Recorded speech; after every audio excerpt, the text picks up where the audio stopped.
الله من الشيطان الرجيم بسم الله الرحمن الرحيم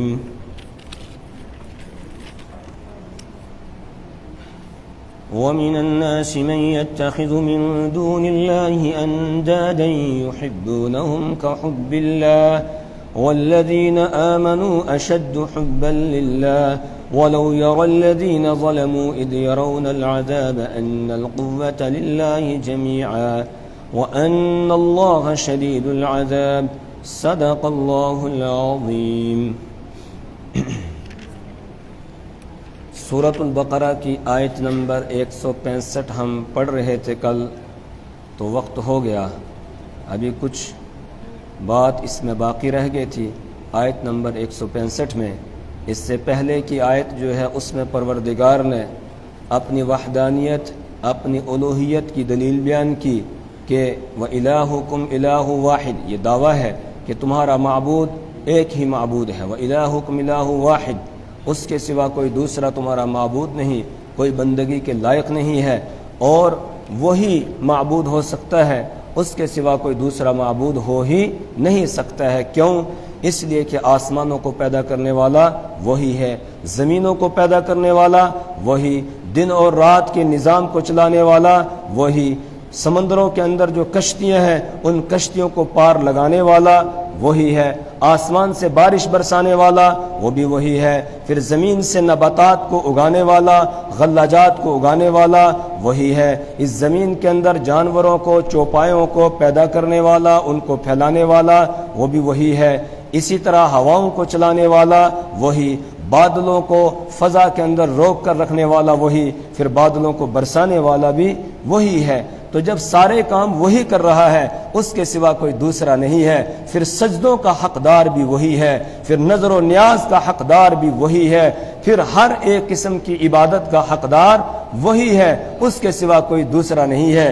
یہی وجہ ہے جب رسول اکرم صلی اللہ علیہ وسلم معراج پر تشریف لے گئے تو پروردگار کے دربار میں جب حاضری دی، اس وقت آپ صلی اللہ علیہ وسلم نے جو اتحیات کے اندر ہم پڑھتے ہیں الفاظ، یہی لے کر آپ حاضر ہوئے پروردگار کے دربار میں کہ التحیات للہ والصلوات والطیبات، التحیات للہ، کہ جتنی بھی قولی عبادتیں ہیں اور والصلوات بدنی عبادتیں ہیں، والطیبات اور مالی عبادتیں ہیں، سب کی سب للہ، اللہ کے لیے ہے، اللہ کے علاوہ کسی اور کے لیے نہیں ہو سکتی ہے۔ کیوں؟ اس لیے کہ وہی تو سب چیزوں کو پیدا کرنے والا، جن جانوروں کو اس نے پیدا کیا ہے وہ جانور اسی کے نام پر ذبح کیے جائیں گے، اس کے علاوہ کسی اور کے نام پر، کسی اور کی خوشنودی حاصل کرنے کے لیے ان کو ذبح کرنا جائز نہیں ہوگا۔ اگر ذبح کیا جائے گا اس کا کھانا حرام ہوگا، وہ حلال نہیں ہو سکتا ہے،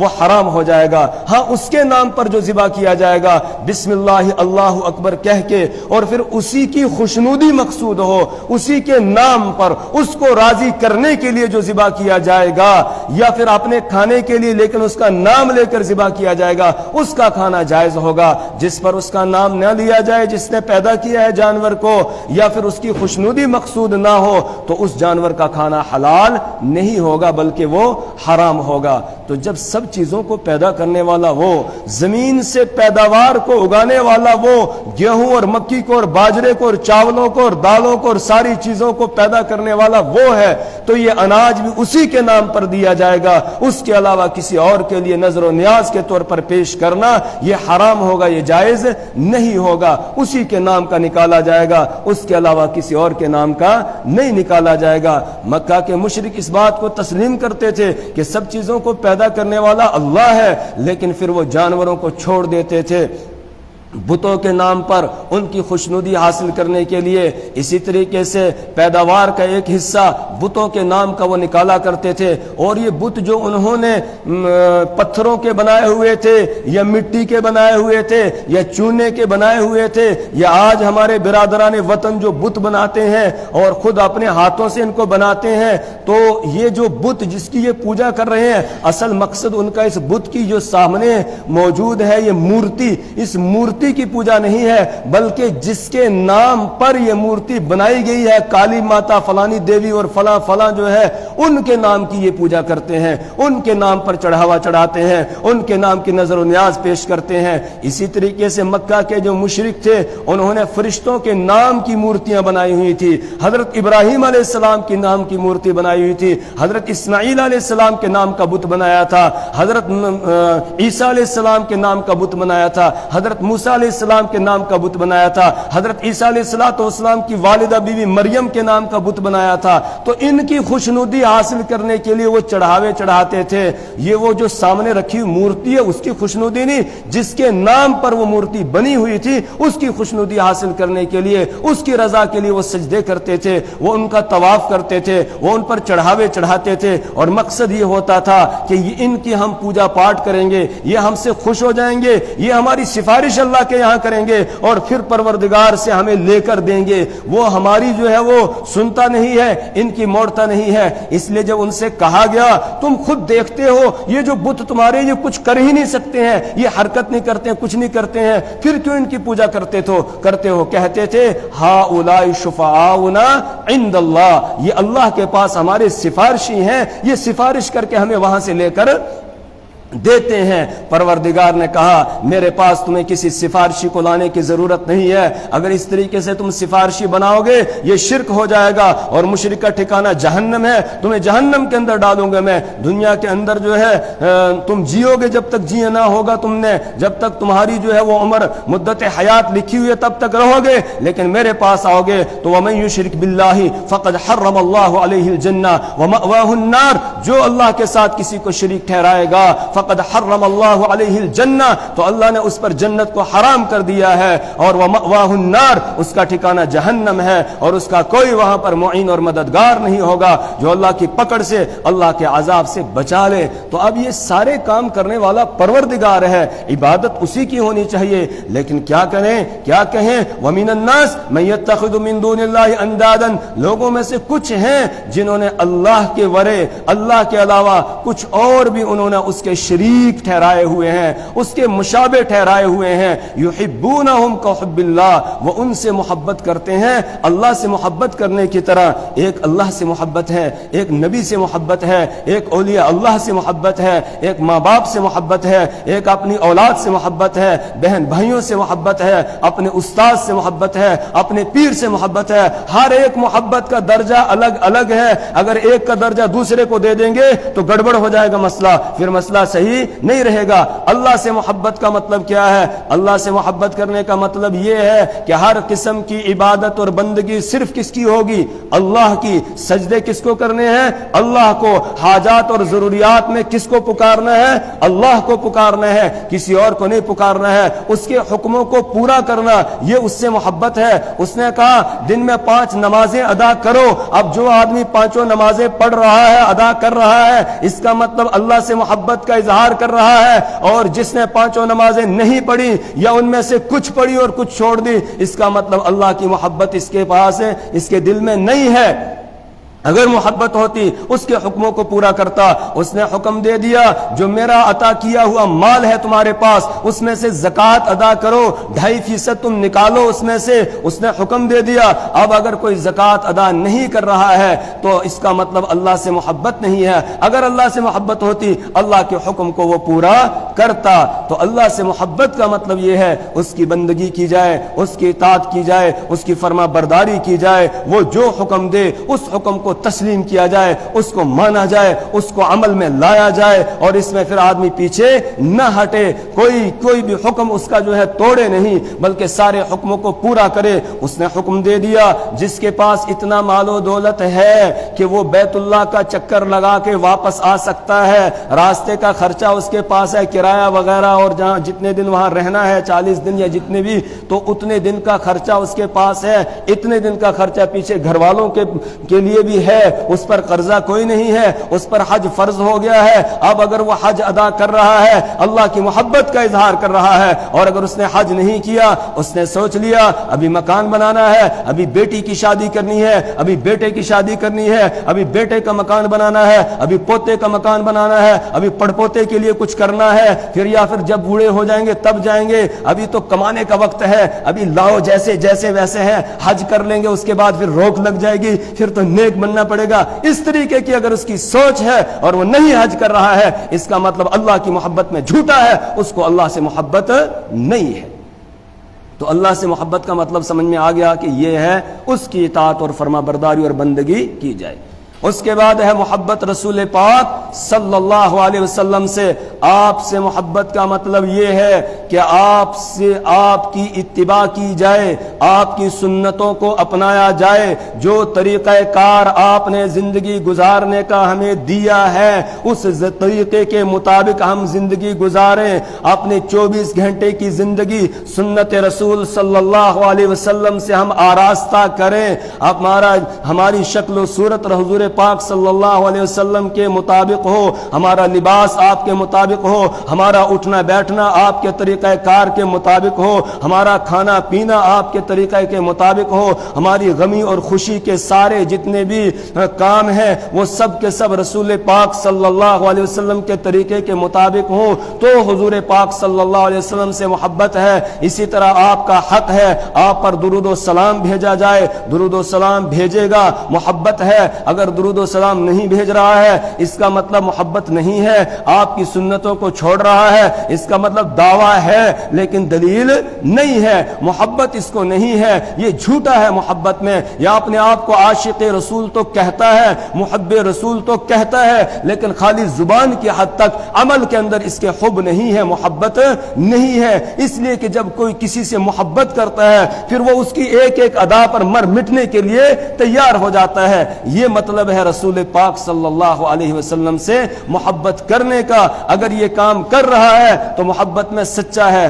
اب اگر وہ درجہ محبت کا جو اللہ کا تھا وہ کوئی حضور پاک صلی اللہ علیہ وسلم کو دے دے گا تو پھر وہ محب نہیں ہوگا بلکہ مشرک ہو جائے گا۔ اگر وہ حضور پاک صلی اللہ علیہ وسلم کو سجدوں کا حقدار سمجھ کے آپ کے روضہ اقدس پر حاضر ہو کر وہاں آپ کو سجدہ کرنے لگتا ہے، یا یہ کہ اپنی دعا اور حاجات اور پکار میں نبی صلی اللہ علیہ وسلم کو پکارتا ہے اور یوں جو ہے وہ دعائی دیتا ہے، کہتا ہے یا رسول اللہ انظر حالنا اسمع قالنا، یا رسول اللہ، اے اللہ کے رسول ہماری حالت کو دیکھیے، ہماری بات کو سنیے، ہماری دعا کو سنیے، ہماری یہ فلانی بیماری کو دور کر دیجئے، ہماری فلانی مشکل کو جو ہے وہ حل کر دیجئے، اس طریقے سے جو ہے وہ پکارتا ہے تو پھر یہ محب نہیں ہوگا، یہ مشرک ہو جائے گا۔ کیوں؟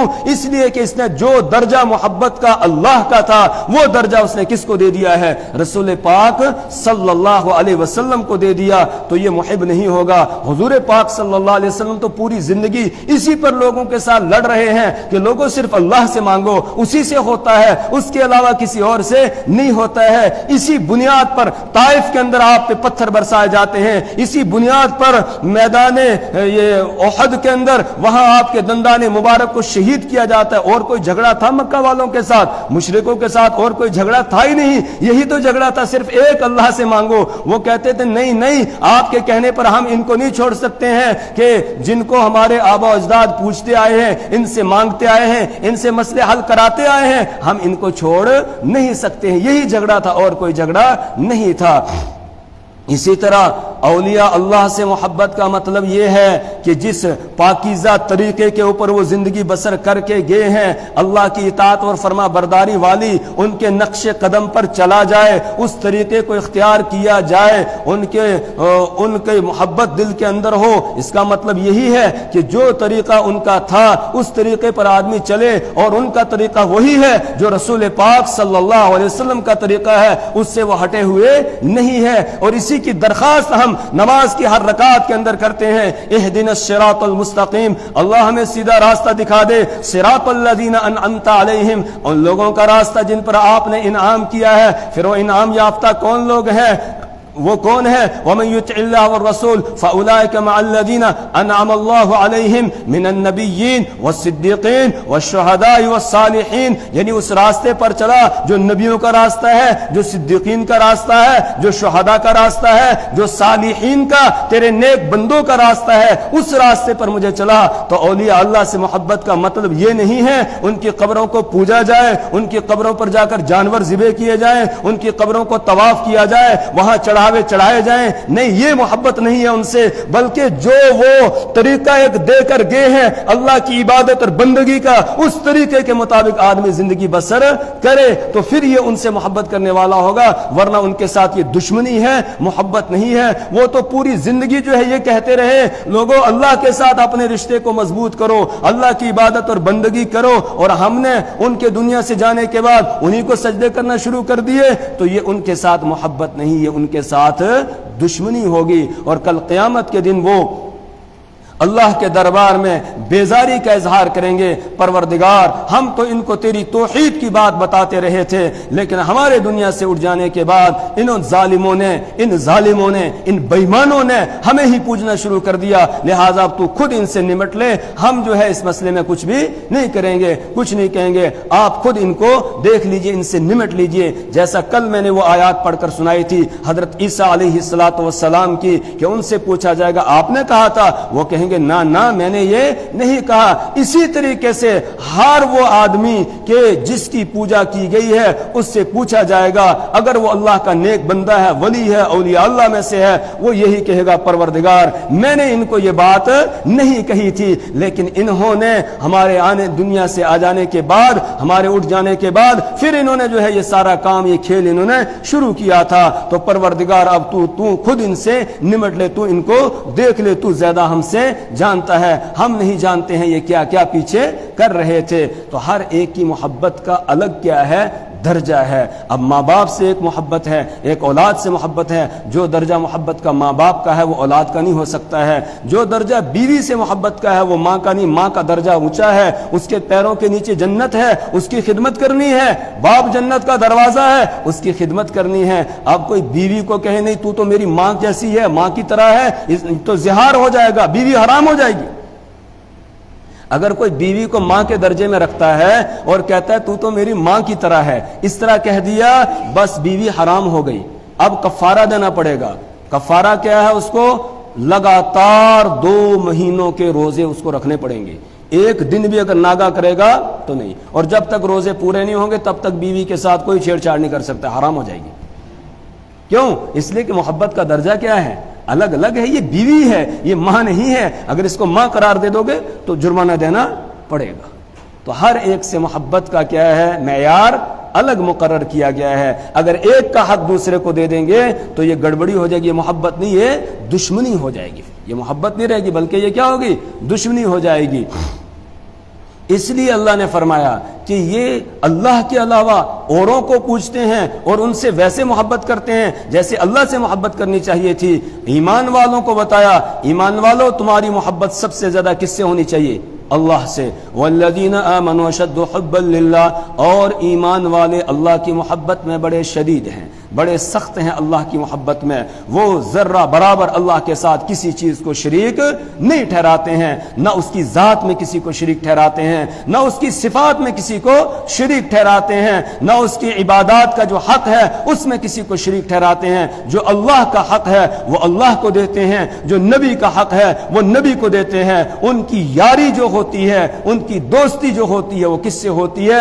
اللہ سے ہوتی ہے، اللہ کے علاوہ کسی اور کی اور سے نہیں ہوتی ہے۔ اللہ سے محبت کا وہ اظہار کرتے ہیں، جیسا کہ وہ خواجہ عزیز الحسن مجذوب رحمہ اللہ، ان کے اشعار ہیں اللہ کی محبت میں بڑے زبردست کہ یار رہے یا رب تو میرا اور میں تیرا یار رہوں، یار رہے یا رب تو میرا اور میں تیرا یار رہوں، مجھ کو فقط تجھ سے محبت اور خلق سے میں بیزار رہوں، ہر دم ذکر فکر میں تیرے مست رہوں، سرشار رہوں، ہوش رہے نہ مجھ کو کسی کا تیرا مگر ہوشیار رہوں۔ یعنی میری یاری تو صرف کس کے ساتھ ہے؟ اللہ کے ساتھ ہے، اور میری محبت صرف کس کے ساتھ؟ اللہ کے ساتھ ہے. یار رہے یا رب تو میرا اور میں تیرا یار رہوں, مجھ کو فقط تجھ سے محبت, خلق سے میں بیزار رہوں, ہر دم ذکر فکر میں تیرے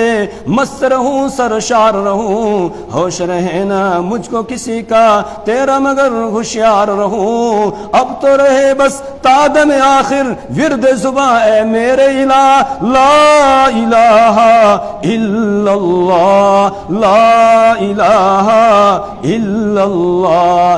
یاد میں تیری سب کو بھلا دوں, کوئی نہ مجھ کو یاد رہے, یاد میں تیری سب کو بھلا دوں, کوئی نہ مجھ کو یاد رہے, تجھ پر سب گھر بار لٹا دوں, خانہ دل آباد رہے, تجھ پر سب گھر بار لٹا دوں, خانہ دل آباد رہے, سب خوشیوں کو آگ لگا دوں, غم سے تیرے دل شاد رہے. سب خوشیاں کہاں لٹ جائیں, ختم ہو جائیں, سب کو ختم کر دوں, صرف تیرے نام سے میرا دل کیا ہو, خوش ہو. سب خوشیوں کو آگ لگا دوں, غم سے تیرے دل شاد رہے, سب کو نظر سے اپنی گرا دوں, تجھ سے فقط فریاد رہے. صرف کس سے فریاد؟ اللہ سے, اللہ کے علاوہ کسی اور کے سے نہیں. اب تو رہے بس تادم آخر ورد زباں اے میرے الہ, لا الہ الا اللہ, لا الہ الا اللہ. اور آگے بڑی پیاری بات کہتے ہیں, سب بندے ہیں, سب بندے ہیں, کوئی نبی ہو یا ہو ولی یا شہنشاہ, سب بندے ہیں, کوئی نبی ہو یا ہو ولی یا شہنشاہ. باغ دو عالم بھی ہے تیری قدرت کے حضور ایک برگے کا, او کیوں نہ میں قائل ہوں کہ ہزاروں تیری خدائی کے ہیں گواہ, خار و گل افلاک و کواکب کوہما بحر و بر. کہتے ہیں کہ کانٹا جو ہے نا, یہ کانٹا بھی اللہ کی توحید اور وحدانیت کو ظاہر کر رہا ہے کہ وہ اکیلا ہے, وہ ایک ہے. خار و گل, یہ جو پھول جو بکھر رہا ہے, گلاب کا ایک پھول ہے, اس کو لے لو, اس کو بنانے والا کون ہے, اس میں رنگ بھرنے والا کون ہے, اس میں خوشبو سے اس کو معطر کرنے والا کون ہے. خار و گل افلاک و کواکب کوہما بحر و بر, اب تو رہے بس تادم آخر ورد زباں اے میرے الہ, لا الہ الا اللہ, لا الہ الا اللہ. پھر اپنی عاجزی اور انکساری کو ظاہر کرتے ہوئے اللہ کے دربار میں کہتے ہیں, نفس و شیطان دونوں نے مل کر ہائے کیا ہے مجھ کو تباہ, نفس و شیطان دونوں نے مل کر ہائے کیا ہے مجھ کو تباہ. اے میرے مولا, اے میرے مولا میری مدد کر, چاہتا ہوں میں تیری پناہ. خلق میں مجھ سا, خلق مخلوق, خلق میں مجھ سا کوئی نہیں ہے گو بدکارو نامہ سیاہ. ساری مخلوق میں سب سے بڑا گناہگار میں ہی ہوں. آج ہمیں نا دوسروں کو دیکھتے ہیں کہ دوسرا کیا کر رہا ہے, اپنی طرف نظر نہیں. وہ یہاں کہتے ہیں کہ اللہ کے سامنے اس طرح اقرار کرو, اعتراف کرو کہ خلق میں مجھ سا کوئی نہیں ہے گو بدکارو نامہ سیاہ. تو بھی مگر غفار ہے یا رب, تو بھی مگر غفار ہے یا رب, بخش دے میرے سارے گناہ. تو بھی مگر غفار ہے یا رب, بخش دے میرے سارے گناہ. اب تو رہے بس تادم آخر ورد زباں اے میرے الہ, لا الہ الا اللہ, لا الہ الا اللہ. اب یہ جب آئی گئی بات تو ایک شعر اور سنا دیتا ہوں. مجھ کو سراپا ذکر بنا دے ذکر تیرا اے میرے خدا. کہتے ہیں اللہ سے فریاد کر رہا ہے, پروردگار گناہوں سے معافی بھی مانگ لی, اب تو مجھے پاک کر دے, اس کے بعد پھر کیا ہو میری زندگی, بس سر سے لے کر پاؤں تک صرف تیرا ذکر کرو, تیرا ہی نام لوں. مجھ کو سراپا ذکر بنا دے ذکر تیرا اے میرے خدا. نکلے میرے ہر بن منہ سے، نکلے میرے ہر بن منہ سے ذکر تیرا اے میرے خدا، میرے ہر بال کی جڑ سے اللہ تیرا ذکر نکلے، بس اللہ اللہ کر رہا، میرے جسم کا ایک ایک بال جو ہے اس بال کی جڑ سے اللہ صرف تیرا نام نکل رہا ہو، نکلے میرے ہر بن منہ سے ذکر تیرا اے میرے خدا، اب تو چھوڑے بھی نہ چھوٹے، اب تو چھوڑے بھی نہ چھوٹے ذکر تیرا اے میرے خدا، حلق سے نکلے سانس کے بدلے ذکر تیرا اے میرے خدا، کہا اب حلق سے کوئی اور بات نکلے نہیں، اللہ صرف تیرا ہی نام کیا ہو نکلے، حلق سے نکلے سانس کے بدلے ذکر تیرا اے میرے خدا، اب تو رہے بس تادم آخر ورد زباں اے میرے الہ، لا الہ الا اللہ، لا الہ الا اللہ، تو بس یہ ہے اللہ کے ساتھ محبت، ایک مومن کو اللہ کے ساتھ محبت، جو حق اللہ کی محبت کا ہے وہ کسی اور کو نہیں دیا جا سکتا ہے، اور اس کے بعد پھر درجہ ہے محبت کا کس سے؟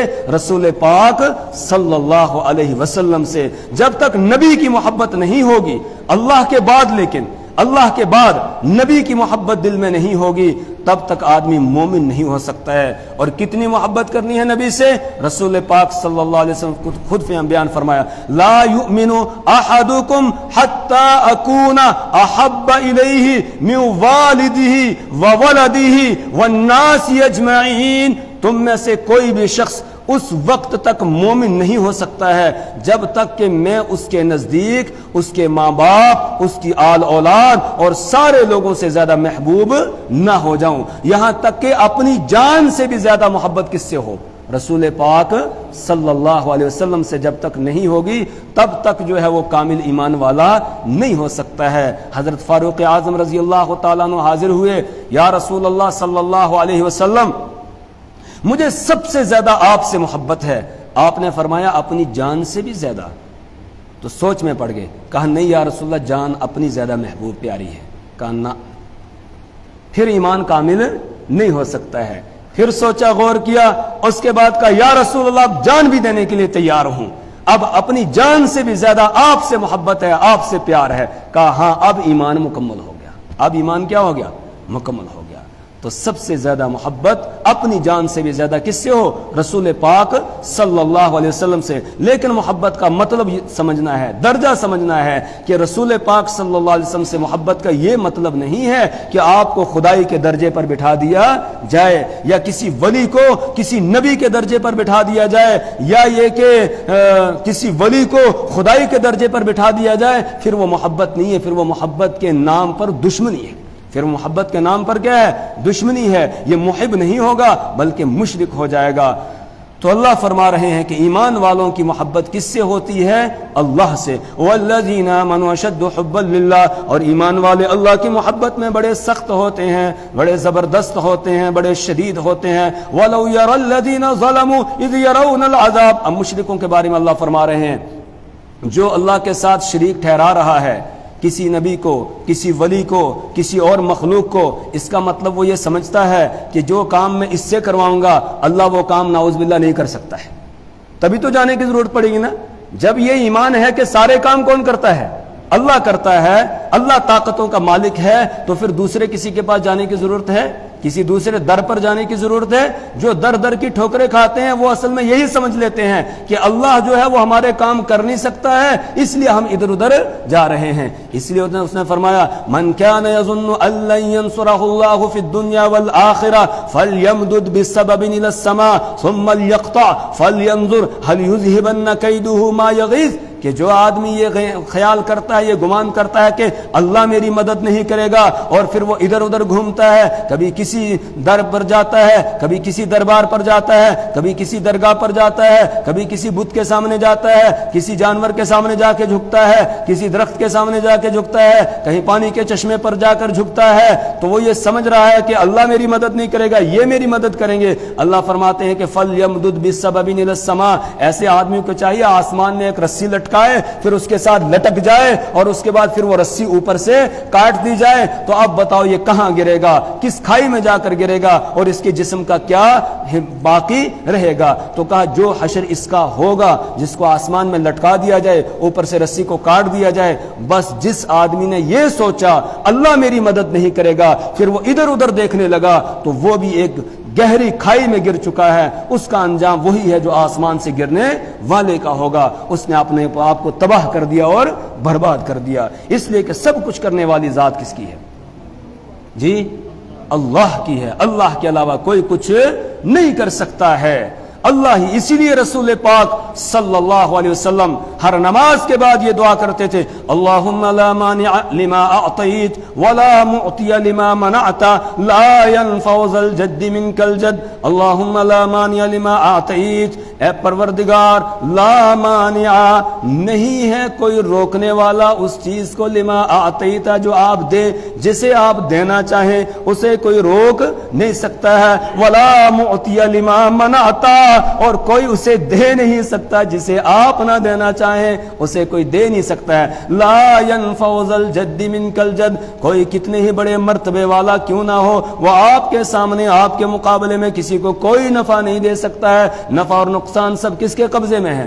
اللہ کے قبضے میں ہے. تو اللہ فرماتے ہیں وَلَوْ يَرَى الَّذِينَ ظَلَمُوا, کاش کے دیکھ لیتے وہ لوگ جنہوں نے ظلم کیا ہے, یا جان لیتے وہ لوگ جنہوں نے ظلم کیا, مطلب اللہ کے ساتھ انہوں نے شریک ٹھہرائے, اذ یرون العذاب, جس وقت کے وہ عذاب کو دیکھیں گے میدان محشر میں تو وہ جان لیتے اس بات کو, ان القوۃ للہ جمیعا, کہ ساری طاقت اللہ کو حاصل ہے. ساری طاقت کس کو حاصل ہے؟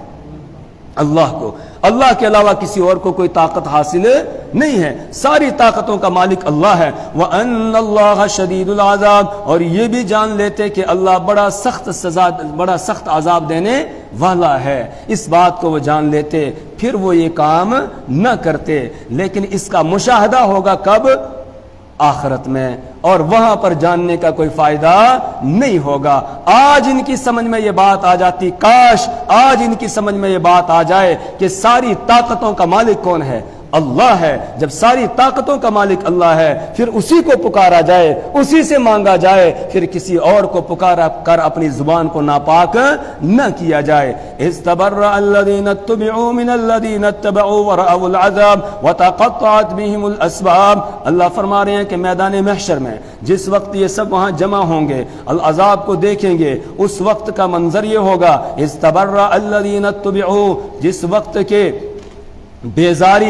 بیزاری ظاہر کریں گے وہ لوگ, الذین اتبعوا, جن کی پیروی کی گئی ہے, من الذین اتبعوا, ان لوگوں سے جنہوں نے ان کی پیروی کی ہے, ان سے بیزاری کا اظہار کریں گے اور کہیں گے کہ پروردگار ہمارا کوئی قصور نہیں ہے, ہم نے ان کو نہیں کہا تھا بلکہ یہ جو ہے وہ خود ہی ہمارے پیچھے لگ گئے تھے. مطلب کیا ہے؟ میدان محشر میں قیامت کے دن دنیا میں ایسا ہوتا ہے نا کہ کچھ لوگ لیڈر بن جاتے ہیں, پھر وہ لوگوں کو, سادہ عوام کو غلط راستے کی طرف لگا دیتے ہیں, غلط راستے پر لگا دیتے ہیں, تو لوگ بھی آنکھیں بند کر کے ان کے پیچھے چل پڑتے ہیں. کچھ رہبر بن جاتے ہیں, کچھ مذہبی پیشوا بن جاتے ہیں, اور وہ گمراہی کے راستے کی طرف لوگوں کو لے جا رہے ہوتے ہیں. لوگ ان پر اعتماد کر کے ان کے پیچھے چلنے لگ جاتے ہیں. کل قیامت کے دن دونوں وہاں پر حاضر ہو جائیں گے اللہ کے دربار میں. تو یہ کہیں گے کون؟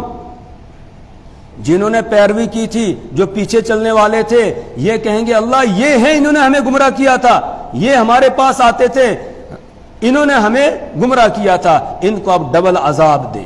اس طریقے سے کہیں گے کہ ربنا اطعنا سادتنا وکبراءنا فاضلونا السبیل, ہم نے اپنے جو بڑے بڑے ہمارے لیڈر تھے, مذہبی یا قومی لیڈر تھے, ہم ان کے پیچھے چلتے تھے. اطعنا سادتنا وکبراءنا فاضلونا السبیل, انہوں نے ہم کو راستے سے ہٹا دیا تھا. ربنا آتہم ضعفین من العذاب, اے اللہ ان کو ڈبل عذاب دے دے. ان کو کیا دے دے؟ ڈبل عذاب دے دے. جیسے مکہ کے اندر تھے نا بڑے بڑے لیڈر ابو جہل ہو گیا، ابو لہب ہو گیا، عتبہ ہو گیا، شیبہ ہو گیا، ولید ابن مغیرہ ہو گیا، یہ سب کے سب دوسرے لوگوں کو اپنے پیچھے چلاتے تھے کہ جدھر جو ہم کہیں وہی صحیح ہے، ہمارے پیچھے چلو، ان کی بات نہیں سننا۔ کن کی؟ محمد عربی صلی اللہ علیہ وسلم کی بات ان کی نہیں سننا۔ تو کل قیامت کے دن یہ جو ان کی باتوں سن کے ان کے پیچھے چلنے والے تھے اور حضور اکرم صلی اللہ علیہ وسلم کی بات نہیں مانتے تھے، تو یہ کہیں گے کہ انہوں نے ہمیں گمراہ کیا تھا، لہذا آتہم ضعفین من العذاب، ان کو ڈبل عذاب دے دے، ان کو ڈبل عذاب دے دے۔ تو اللہ تعالیٰ فرمائیں گے یہاں تو سب کو کیا ہے؟ ڈبل ہے۔ میں نے عقل دی تھی تمہیں سمجھنے کے لیے، اور پھر میں نے اپنی کتاب نازل کی، اپنے نبی کو بھیجا، اس نے پیار کے ساتھ تمہیں سمجھایا، لیکن تمہاری سمجھ میں بات نہیں آئی۔ لِكُلٍّ ضِعْفٌ، اب تو ہر ایک کے لیے کیا ہے؟ ڈبل عذاب ہے، یہاں پر سب کو ڈبل عذاب ہے۔ اب مزے کرتے رہو یہی جہنم کے اندر، اب تم کو یہاں سے نکالا نہیں جائے گا، دونوں قسم کے لوگوں کو جہنم کے اندر ڈال دیا جائے گا۔ اور یہ جو کہتے تھے لا تسمعوا لهذا القرآن والغوا فیہ، کہ قرآن کو نہ سنو، اور جب قرآن پڑھا جا رہا ہو شور اور ہنگامہ کرو تاکہ قرآن کی بات سمجھ میں نہ آ سکے۔ اس طرح کہنے والے جو تھے، تو ان کی جو سننے والے تھے ان کی بات، اور ان کی بات سن کے جو قرآن نہیں سنتے تھے، قرآن کو نہیں پڑھتے تھے، تو وہ کہیں گے ربنا ارنا الذین اضلانا من الجن والانس نجعلہما تحت اقدامنا لیکون من الاسفلین۔ اللہ ان بدماشوں کو ہمارے سامنے کر دے جنہوں نے ہمیں گمراہ کیا تھا دنیا کے اندر، غلط راستے پر ہمیں لگاتے تھے، ایک مرتبہ ہمارے سامنے ان کو کر دے، اب ہم ان کو اپنے پیروں کے نیچے روند دیں گے۔ دنیا میں تو ہم ان کے پیچھے پیچھے چلتے تھے اور ان کو جو ہے وہ بڑی عزت دیتے تھے، لیکن اب اگر ہمیں نظر آئیں گے بس ہم ان کو پیروں کے نیچے، نجعلہما تحت اقدامنا لیکون من الاسفلین، تاکہ وہ سب سے نچلے درجے میں جہنم کے چلے جائیں۔ بس ایک مرتبہ ہمیں ان کو دکھا دے، ہم ذرا ان کی خبر لیتے ہیں، لیکن جب سامنے بھی آئیں گے تو خبر کچھ بھی لے نہیں سکیں گے۔ تو انہی کے بارے میں اللہ نے فرمایا کہ استبرأ الذین اتبعوا من الذین اتبعوا ورأوا العذاب، جس وقت کے بیزاری کا اظہار کر دیں گے وہ لوگ جن کی پیروی کی گئی ان لوگوں سے جنہوں نے پیروی کی تھی، جو ان کے پیچھے چلتے تھے، ورأوا العذاب، اور وہ سب عذاب کو دیکھ رہے ہوں گے، وتقطعت بہم الاسباب، اور ان کے سارے تعلقات ختم ہو جائیں گے، وتقطعت، اور ختم ہو جائیں گے، بہم ان کے الاسباب تعلقات، جو ان کے ساتھ تعلقات دنیا میں، وہ سارے تعلقات کیا ہوں گے؟ ختم ہو جائیں گے۔ یہ ہمارا قومی لیڈر ہے، یہ ہمارا مذہبی پیشوا ہے، یہ ہمارا فلانا پیر صاحب ہے، بس جو یہ کہے گا ہم اسی پر چلیں گے، مانیں گے۔ دنیا میں بڑی اس کو عزت دیتے تھے، لیکن وہاں پر سارے رشتے ناطے کیا ہوں گے؟ ختم ہو جائیں گے۔ فلا انساب بینہم یومئذ ولا یتساءلون، کوئی کسی کا پرسان حال نہیں ہوگا۔ تو اللہ قرآن نازل فرما کر جو سیدھی سادی عوام ہے، سادہ دل لوگ ہیں، ان کو بتا رہے ہیں کل قیامت قائم ہونے والی ہے، اور اس وقت تمہارے جو یہ مذہبی لیڈر یا دوسرے قومی لیڈر ہیں جو تم کو غلط راستے پر لگانے والے ہیں، تو یہ وہاں برات کا اظہار کریں گے اور یہ کہیں گے بیزاری کر کے کہ ہم نے ان کو گمراہ نہیں کیا۔ کل میں نے پڑھ کر آیت بتائی تھی آپ کو کہ شیطان بھی کیا کہے گا کہ میں نے ان کو گمراہ نہیں کیا، لوموا انفسکم فلا تلومونی ولوموا انفسکم، تم مجھے ملامت نہیں کرو بلکہ اپنے آپ کو کیا کرو؟ ملامت کرو۔ اور ساتھ میں کہے گا انی کفرت بما اشرکتمونی من قبل، کہ جو انہوں نے مجھے شریک ٹھہرایا پروردگار میں اس کا انکار کرتا ہوں، انہوں نے مجھے شریک ٹھہرایا تو اس پر میں مقدمہ دائر کرتا ہوں ان کے خلاف کہ انہوں نے ہی مجھے بھی مجرم بنایا ہے، لہٰذا ان کو ڈبل سزا دی جائے۔ کون کہے گا؟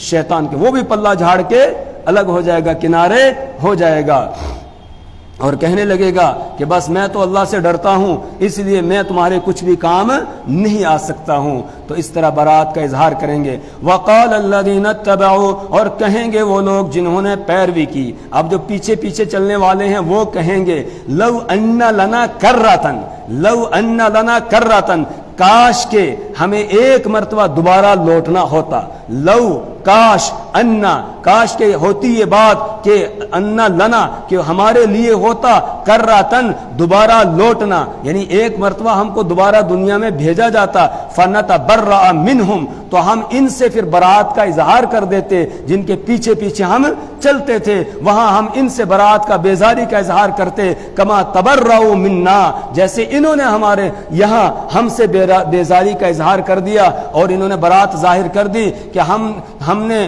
ان کو گمراہ نہیں کیا تھا، تو ہم بھی ان کو ذرا سبق سکھاتے، ایک مرتبہ اگر دنیا کے اندر ہمیں لوٹا دیا جاتا، وہاں اب ہم ان کو ٹھیک ٹھاک کرتے، ان کو جوتوں کا ہار ڈالتے، ان کو فلاں فلاں کرتے، یہ کہیں گے، لیکن وہاں سے کسی کو واپس آنے نہیں دیا جائے گا۔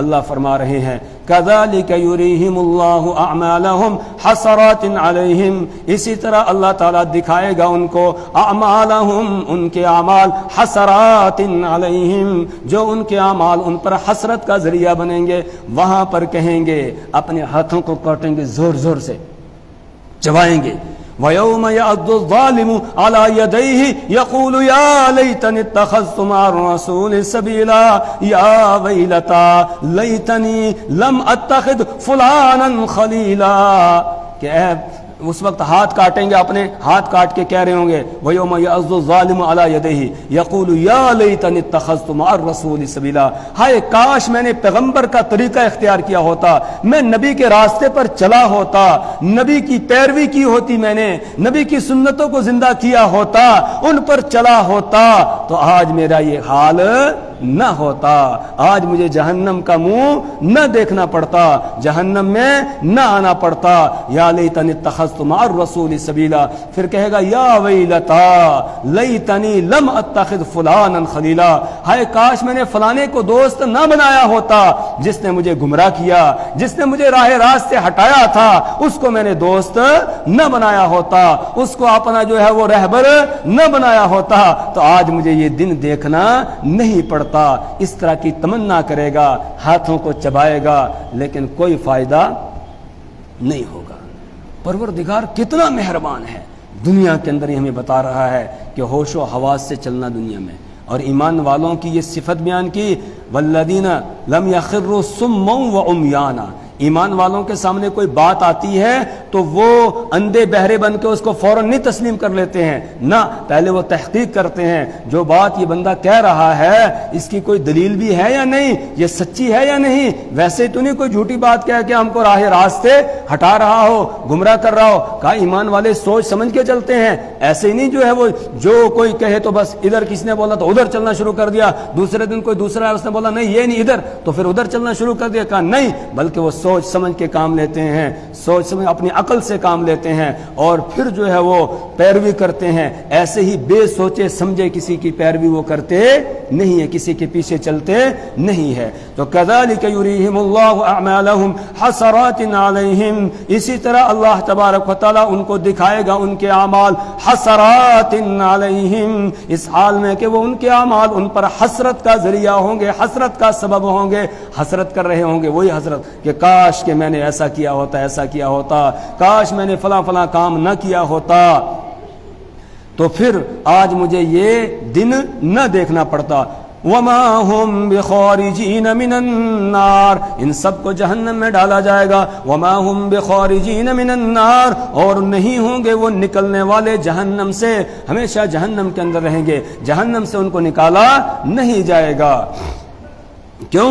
اس لیے کہ انہوں نے کفر کیا، انہوں نے شرک کیا ہے، اور مشرک کو ہمیشہ جہنم میں رہنا ہے، وہاں سے اس کو نکالا نہیں جائے گا۔ یا ایھا الناس کلوا مما فی الارض حلالا طیبا ولا تتبعوا خطوات الشیطان انہ لکم عدو مبین۔ مکہ کے مشرک کیا کرتے تھے؟ وہی جو آج کل ہمارے برادران وطن کرتے ہیں، کہ اپنے جو ان کے معبودان باطلہ تھے، اپنے بنائے ہوئے خدا تھے، ان کے نام پر جانوروں کو چھوڑ دیتے تھے مخصوص طریقے سے۔ کبھی ایسا ہوتا ایک جانور بچے دے رہا 10واں بچہ ہوا تو بس یہ 10واں بچہ بت کے نام کا چھوڑ دیا۔ کبھی یہ کہ کوئی جانور پہلا بچہ دے رہا ہے تو بھئی یہ پہلا بچہ ہے چلو بت کے نام کا، اس کے نام کا چھوڑ دیا جائے، اس طرح چھوڑ دیتے تھے۔ پھر وہ جانور گھومتے پھرتے رہتے تھے، ان کو وہ کھاتے نہیں تھے، جس طرح یہاں بھی بازار میں وہ گائے اور بیل وغیرہ گھومتے رہتے ہیں نا، اس طریقے سے وہ چھوڑے ہوئے ہوتے ہیں بتوں کے نام پر، تو ان کو کوئی کھاتا واتا نہیں ہے۔ اسی طرح وہ بتوں کے نام پر کچھ جانوروں کو چھوڑتے تھے اور پھر ان کو کھاتے نہیں تھے، ان کو حرام سمجھتے تھے۔ اور کچھ ایسے تھے کہ جو بتوں کے نام پر ذبح کرتے تھے، اس کو تبرک سمجھ کے کھاتے تھے، اس کو برکت سمجھ کے کھاتے تھے۔ کچھ ویسے ہی چھوڑ دیتے تھے، جیسے سانڈ چھوڑے ہوئے ہوتے ہیں نا، اس طریقے سے چھوڑ دیتے تھے۔ تو اپنی طرف سے حلت اور حرمت کے پیمانے انہوں نے مقرر کر لیے تھے۔ کچھ جانوروں کا گوشت کہتے تھے یہ صرف مرد کھا سکتے ہیں، عورتیں نہیں کھا سکتی ہیں، اور کچھوں کے بارے میں کہتے تھے ان کو عورتیں کھا سکتی ہیں، مرد نہیں کھا سکتے ہیں۔ اس طریقے سے 8ویں پارے میں جا کر اس کی تفصیل ہے، اور 7ویں پارے میں کچھ تفصیل ہے، انشاءاللہ ہم وہاں پر پڑھیں گے۔ پروردگار نے پوری دنیا کے انسانوں کو خطاب کیا، صرف مسلمانوں کو، ایمان والوں کو نہیں، بلکہ سب کو کہا کولو یا ایھا الناس، اے پوری دنیا کے انسانوں، کولو کھاؤ، مما فی الارض، ان چیزوں میں سے جو زمین میں ہے، ان چیزوں میں سے جو زمین میں ہے۔ اس لیے کہ ساری چیزوں تو پروردگار نے تمہارے لیے پیدا کی ہے نا، تمہارے نفع کے لیے، فائدے کے لیے ہیں، تو جو چیزیں زمین میں ہیں ان چیزوں کو کھاؤ، البتہ 2 شرطیں ہیں۔ کتنی؟ 2 شرطیں۔ حلالن، پہلے نمبر پر یہ کہ وہ چیز کیا ہو؟ حلال ہو، جس کو رب نے کہا ہے اس کو کھا سکتے ہو، اور جس کے کھانے سے منع کر دیا وہ نہیں۔ اب مردار ہے تو وہ حلال نہیں ہے، کتا ہے وہ حلال نہیں ہے، گیدڑ ہے وہ حلال نہیں ہے، اسی طرح کے جو جانور ہیں وہ حلال نہیں ہے، رب نے ان کو حرام قرار دے دیا ہے۔ تو لہٰذا ایک بات کا لحاظ رکھنا کہ جو حلال ہے اس کو کھاؤ، اور حلال اور حرام کرنے کا اختیار کس کو ہے؟ اللہ کو ہے۔ جس چیز کو وہ کہے حلال ہے وہ حلال، جس کو وہ کہے وہ حرام ہے تو وہ حرام ہے۔ یہ اختیار حلال اور حرام کا اللہ نے نبی کو بھی نہیں دیا۔ رسول پاک صلی اللہ علیہ وسلم نے ایک مرتبہ گھر کی کسی مصلحت کی وجہ سے اپنی بیویوں کو خوش کرنے کے لیے شہد کو اپنے اوپر حرام قرار دے دیا۔ اللہ نے قرآن نازل کیا، یا ایھا النبی لما تحرم ما احل اللہ لک، اے نبی آپ کیوں حرام کر رہے ہیں اس چیز کو جس کو اللہ نے آپ کے لیے حلال کیا ہے، اس کو آپ حرام نہیں کر سکتے ہیں۔ تو حلال اور حرام کرنے کا اختیار کس کو ہے؟ اللہ کو ہے۔ تو جن جانوروں کے بارے میں اللہ نے کہا یہ حلال ہیں بس وہ کھاؤ، جن چیزوں کے بارے میں اس نے کہا کہ یہ حلال ہیں وہ کھاؤ، اور جن کے بارے میں اس نے کہا حرام ہے ان کو مت کھاؤ۔ شراب حرام ہے، اس کو مت پیو، مٹی کھانے سے نقصان ہوتا ہے بندے کا، اس لیے کہا مٹی مت کھاؤ، کوئلہ کھانے سے نقصان ہوتا ہے اس لیے کوئلہ کھانا حرام ہے۔ تو یہ پروردگار نے جو نقصان دینے والی چیزیں تھیں ان کو ہمارے لیے حرام کر دیا، اور جو ہمارے لیے فائدہ مند چیزیں تھیں ان کو ہمارے لیے حلال کیا ہے پروردگار نے۔ تو پہلی شرط یہ ہے کہ حلال ہے اس کو کھاؤ۔ دوسری شرط طیباً، پاکیزہ ہے اس کو کھاؤ۔ پاکیزہ ہونے کا مطلب کیا ہے؟ کہ اس کے ساتھ کسی دوسرے بندے کا حق متعلق نہ ہو۔ اب بکری حلال ہے نا، لیکن اگر چوری کی ہوگی تو حلال تو ہے لیکن طیب وہ نہیں ہے، پاک وہ نہیں ہے، ناپاک ہے۔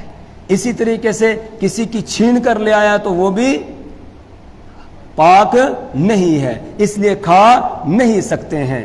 اسی طریقے سے کسی کا کوئی اور حق ہے، کچھ روپے پیسے کسی سے چھین کر لے آیا، رشوت میں لے لیا، سود میں لے لیا، تو اگرچہ اس کا استعمال حلال تھا، پیسہ اگر اپنا ہوتا، ذاتی ہوتا تو یہ حلال تھا، لیکن جب دوسرے کا حق اس کے ساتھ متعلق ہو گیا اب یہ تمہارے لیے کا حلال نہیں ہے بلکہ حرام ہے، طیب یہ نہیں رہا۔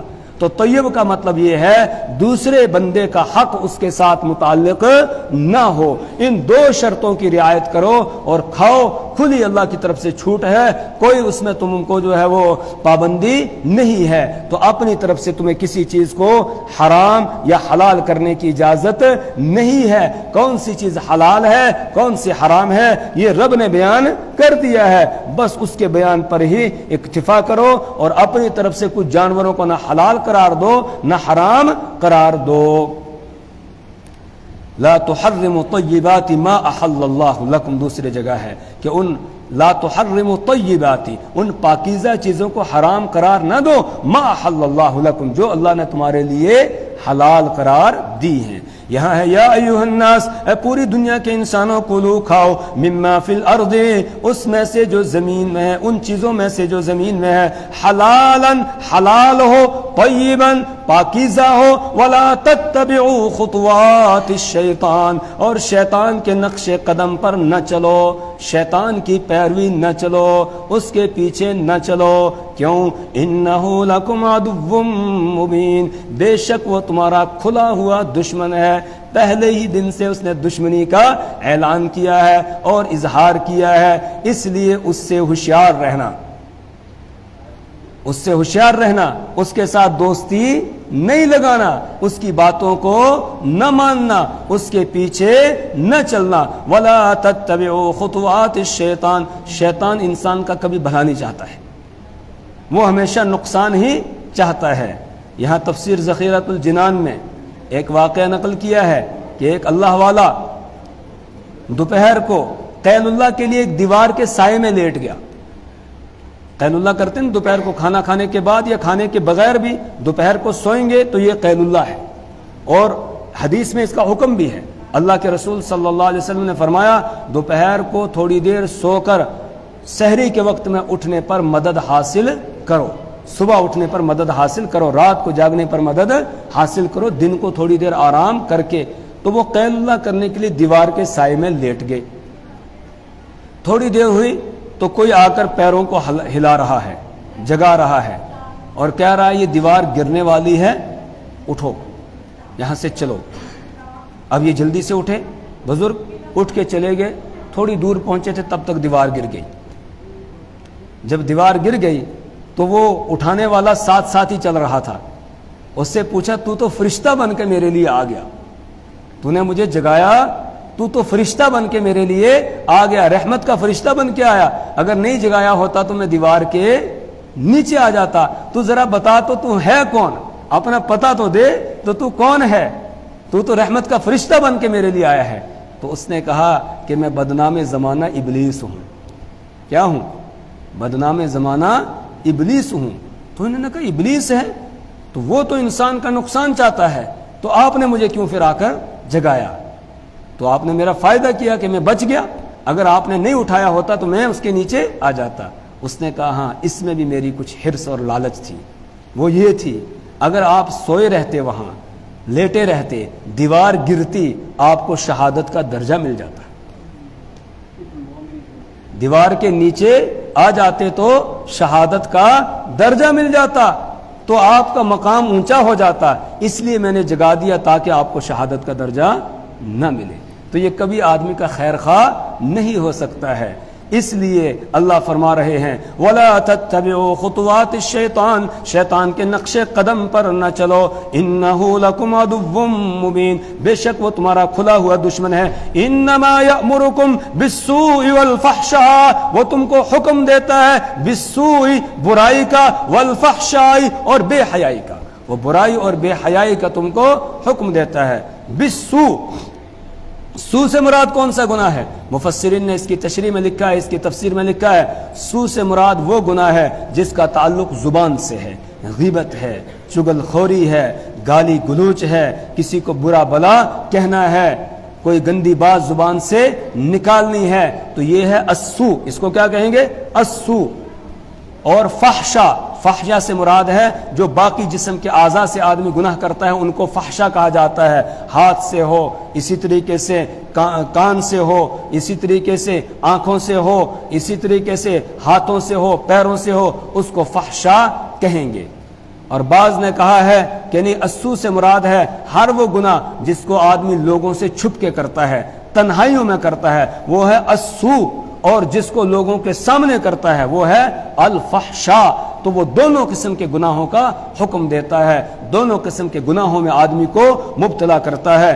انما یأمرکم، بے شک وہ تم کو حکم دیتا ہے بالسوء برائی کا، والفحشاء اور بے حیائی کا، وان تقولوا علی اللہ ما لا تعلمون، اور اس بات کا حکم دیتا ہے کہ تم اللہ کے بارے میں کہو وہ بات جس کا تم کو علم نہیں ہے۔ ایسی بات اللہ کے بارے میں کہو جس کو تم جانتے نہیں ہو۔ وہ کون سی بات ہے؟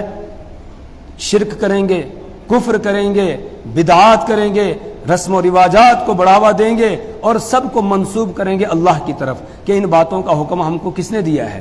اللہ نے دیا ہے، اللہ نے یہ ہمیں حکم دیا ہے۔ تو یہ ابلیس ان کو یہ پٹی پڑھاتا ہے اور اللہ کی طرف ان سے ایسی بات منسوب کراتا ہے جس کا ان کو علم نہیں ہے اور اللہ نے ان کو حکم بھی نہیں دیا ہے۔ تو وَأَن تَقُولُوا عَلَى اللَّهِ مَا لَا تَعْلَمُونَ، اور یہ کہ تم کہو اللہ کے بارے میں مَا لَا تَعْلَمُونَ، وہ بات جس کا تمہیں علم نہیں ہے، جس کو تم جانتے نہیں ہو۔ وَإِذَا قِيلَ، اور جو شیطان کے پیروکار ہو جاتے ہیں، شیطان کے پیچھے چلتے ہیں، اس کو اپنا جگری دوست بنا لیتے ہیں، اس کی باتوں پر چلتے ہیں، ان کے بارے میں اللہ فرماتے ہیں وَإِذَا قِيلَ لَهُمْ، اور جب کہا جاتا ہے ان سے اتبعوا ما انزل اللہ، پیروی کرو اس کی جو اللہ نے اتارا ہے، یعنی ان احکامات کو مانو جو اللہ نے اتارے ہیں، اس کتاب کو اپنے لیے اس کتاب کو اپنے لیے زندگی گزارنے کا قانون بناؤ جو اللہ نے نازل کی ہے، اس کے مطابق چلو، اس دین کے مطابق زندگی بسر کرو جو اللہ نے اتارا ہے۔ قالوا، تو وہ جواب دیتے ہیں نا نا، ہم نہیں مانیں گے اس کو، ہم اس کی پیروی نہیں کریں گے۔ پھر کیا کریں گے؟ بل نتبع ما الفینا علیہ آباءنا، بلکہ ہم پیروی کریں گے اس چیز کی ما الفینا علیہ، جس پر پایا ہے ہم نے آباءنا، اپنے بڑوں کو، اپنے آبا و اجداد کو، باپ دادا کو جس طریقے پر پایا ہم اسی پر چلیں گے۔ ہم قرآن کی بات کو مانیں گے نہیں، ہم نبی کی بات کو مانیں گے نہیں، جو ہمارے بڑے کرتے آئے ہیں بس اسی پر ہم چلیں گے۔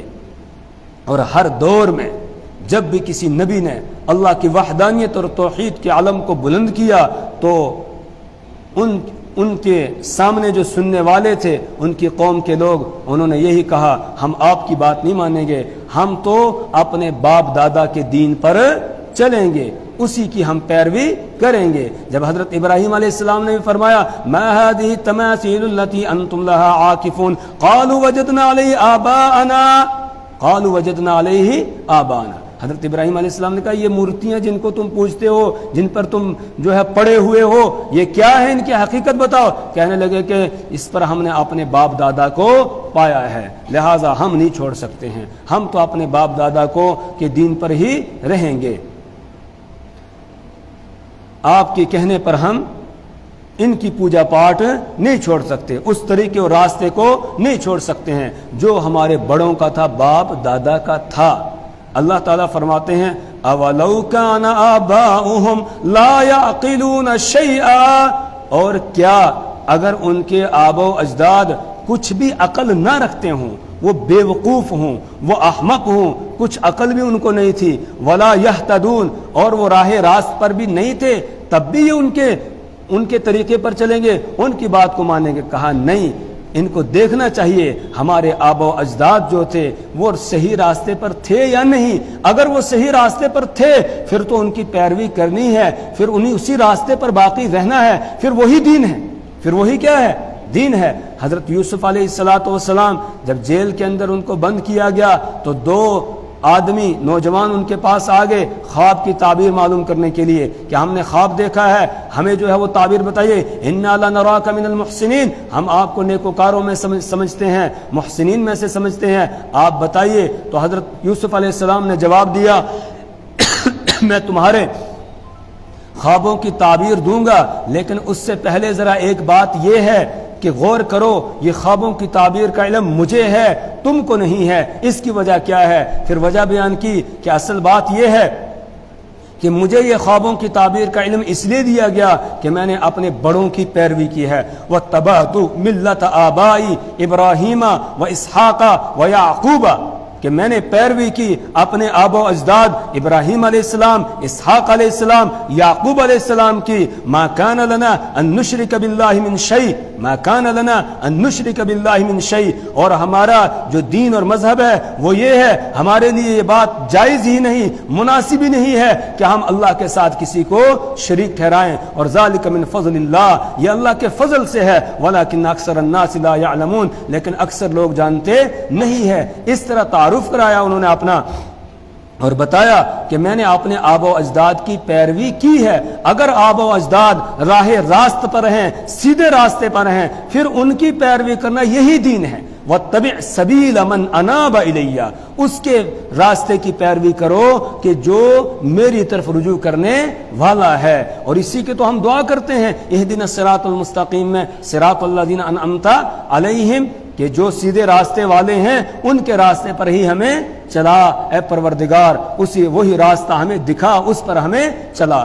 ہاں اگر آبا و اجداد گمراہ ہیں تو پھر ان کے راستے پر نہیں چلا جائے گا. پھر ان کے راستے پر چلیں گے تو یہ بھی کیا ہو جائیں گے؟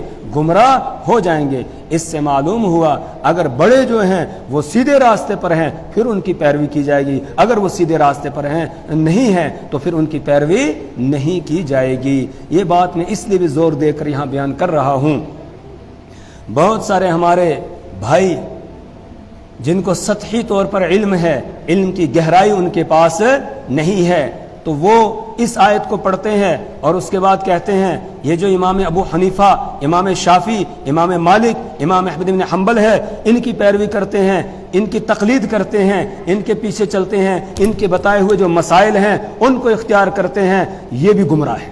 یہ بھی کیا ہے؟ نعوذ باللہ گمراہ ہے. ان کو بھی گمراہوں کی جو ہے وہ کھاتے میں ڈال دیتے ہیں اور کہتے ہیں کہ یہ تقلید بھی کیا ہے؟ ناجائز ہے. نہیں، یہ جو ان ائمہ کی تقلید ہے یہ تو عین دین ہے. کیوں؟ اس لیے کہ رسول پاک صلی اللہ علیہ وسلم جو شریعت لے کر آئے وہ ایک چشمہ ہے، اس چشمے کی ایک نہر ہے.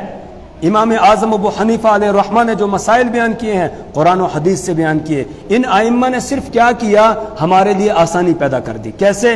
جو مسائل قرآن میں بکھرے ہوئے تھے، جو مسائل احادیث کے اندر بکھرے ہوئے تھے، ان سب کو انہوں نے جمع کیا، اکٹھا کر کے ان پر ابواب لگا کر، یہ ہو گئے طہارت کے مسائل، یہ نماز کے مسائل، یہ زکوٰۃ کے مسائل، یہ روزے کے مسائل، یہ حج کے مسائل ہیں، یہ عمرے کے مسائل ہیں، یہ خرید و فروخت کے مسائل ہیں، یہ نکاح کے مسائل ہیں. جو بکھرے ہوئے تھے ان کو ایک ساتھ جمع کر کے انہوں نے ہمیں پکا کر جو ہے وہ دے دیا حلوہ. کیا اب تم صرف کیا کرو؟ کھاؤ. تم نے جو ہے وہ تمہارے لیے آسانی پیدا ہوگی، آسانی پیدا کر کے انہوں نے دے دی ہے. وہ ہمارے محسن ہیں، اپنی طرف سے انہوں نے کوئی بات بیان نہیں کی ہے. یہی کام امام اعظم ابو حنیفہ علیہ الرحمہ نے کیا، یہی امام شافعی رحمہ اللہ نے کیا، یہی امام مالک رحمہ اللہ نے کیا، یہی امام احمد بن حنبل رحمہ اللہ نے کیا. اور قرون اول سے، دور اول سے، اس وقت سے لے کر لوگ ان کے مسائل جو بیان کیے ہوئے ہیں انہی کو جو ہے پڑھتے ہیں اور ان پر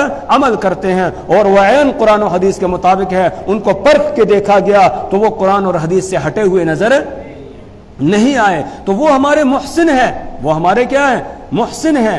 انہوں نے ایک ساتھ مسائل جمع کر کے دے دیے. آج اگر کوئی یہ دعویٰ کرتا ہے ہم ان کی پیروی نہیں کریں گے تو میں یہ کہتا ہوں کہ پھر اس کو سب سے پہلے پورے قرآن کو پڑھنا ہوگا، اس کی تفسیر پڑھنی ہوگی، ترجمہ پڑھنا ہوگا. حدیث کی جتنی کتابیں ہیں وہ ہزاروں کی تعداد میں ہیں، ان سب کو پڑھنا ہوگا. پڑھنے کے بعد پھر وہ عمل کر سکتا ہے، ورنہ اگر عمل کرے گا وہ تو وہ دوسرے کی تحقیق پر ہی چلے گا، اپنی تحقیق وہ پیش نہیں کر سکتا ہے. یہ کیا کرتے ہیں؟ مسائل چراتے ہیں فقہائے کرام کی کتابوں سے اور اس کے بعد دعویٰ کر دیتے ہیں نہیں جی ہم تو قرآن اور حدیث کو براہ راست مان رہے ہیں، ہم فقہ کو نہیں مانتے ہیں. لیکن چور ہیں چور. یا اپنی مدرسوں کے اندر کتابیں پڑھاتے ہیں، فقہائے کرام کی ہدایہ پڑھاتے ہیں، اصول الشاشی پڑھاتے ہیں، یہ سب کتابیں پڑھاتے ہیں اور اس کے بعد پھر جو ہے وہ کہتے ہیں ہم براہ راست قرآن اور حدیث کو سمجھ رہے ہیں. نہیں، یہ قرآن و حدیث کو براہ راست نہیں. براہ راست سمجھنے کے لیے پہلے عربی زبان جاننی ہوگی جس کے لیے 15 علوم ہیں، ان 15 علوم کو حاصل کرنا ہوگا. پھر براہ راست قرآن کو سمجھ کے آدمی اس سے مسائل کا استنباط کر سکتا ہے. ہر آدمی کر سکتا ہے یہ کام؟ ہر آدمی کے بس کی یہ بات ہے؟ نہیں ہے، یہ تو ہمارے محسن ائمہ اربعہ کہ جنہوں نے یہ احسان کیا کہ انہوں نے اپنی زندگیاں جو ہے اس پر لگا دی، اور انہوں نے قرآن اور حدیث میں جو بکھرے ہوئے مسائل تھے ان کو ایک ساتھ جمع کر کے ہمیں دے دیا، پکایا ہمیں دے دیا اور ہمیں مل گیا۔ اس کے بعد ہم نے انہی کے خلاف بولنا شروع کر دیا۔ یہاں پر یہ بات نہیں ہے، اسی لیے قرآن میں یہ کہا اولو کان آباؤہم لا یعقلون، اگر ان کے آباء و اجداد کچھ سمجھ نہ رکھتے ہوں، اگر کچھ بھی سمجھ نہ رکھتے ہو تب بھی یہ پیروی کریں گے۔ اس کا مطلب کیا نکلا؟ اگر ان کے آباء و اجداد سمجھدار تھے، وہ راہ راست پر ہوتے، پھر ان کی پیروی کرتے، ان کے پیچھے چلتے۔ تو یہ ائمہ اربعہ کی جو تقلید ہے، اب یہ بات یہاں پر آج ادھوری ہی رہ گئی، کل انشاءاللہ اس کے اوپر میں اور جو ہے وہ بیان کروں گا۔ جو ہم ائمہ کی تقلید کرتے ہیں وہ کن مسائل میں ہم تقلید ان کی کرتے ہیں، اور اس تقلید کا مطلب اور مفہوم کیا ہے، انشاءاللہ کل پڑھیں گے۔ اللہ ہمیں